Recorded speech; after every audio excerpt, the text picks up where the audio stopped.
கேரளாவில் கடந்த 2 வாரங்கள்ல மட்டுமே பாம்பு கடியால 10 பேர் இறந்து போயிருக்காங்க. கேரள மாநிலம் இயற்கை அழகு சூழ்ந்து காணப்படுவதால கடவுளோட தேசம்னு அழைக்கப்படுது.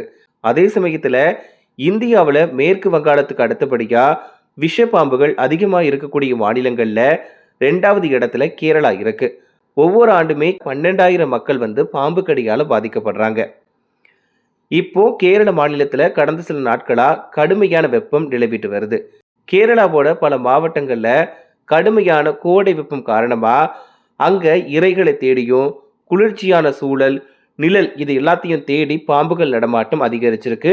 அது தொடர்பான காணொளிகளுமே சமூக வலைதளங்கள்ல அதிகமா வெளியாகிட்டு இருக்கு. இதுக்கு இடையில பாம்பு கடியால நிறைய பேர் அவதி அடைஞ்சிட்டு போறாங்க. கடந்த சில நாட்களா கேரளாவுல பாம்புகள் அதிகமா வீட்டுக்குள்ள போகுது. அது மட்டும் இல்லாம பாம்பு நிறைய பேரை கடிக்கவும் செய்யுது. இந்த நிலையில தான் 64 வயதான மூதாட்டி ஒருத்தவங்க திருவனந்தபுரத்துல பாம்பு கடியால இறந்து போயிருக்காங்க.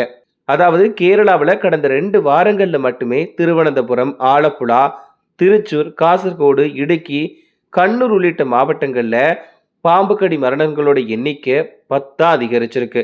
இதுல 3 குழந்தைகளுமே இறந்து போயிருக்காங்க. பாம்பு கடியால பலருமே மாநிலம் முழுவதுமே மருத்துவமனையில சிகிச்சை பெற்றுட்டு வராங்க. இதனால எல்லாருமே எச்சரிக்கையா இருக்கணும்னு கேட்டுக்கிறாங்க.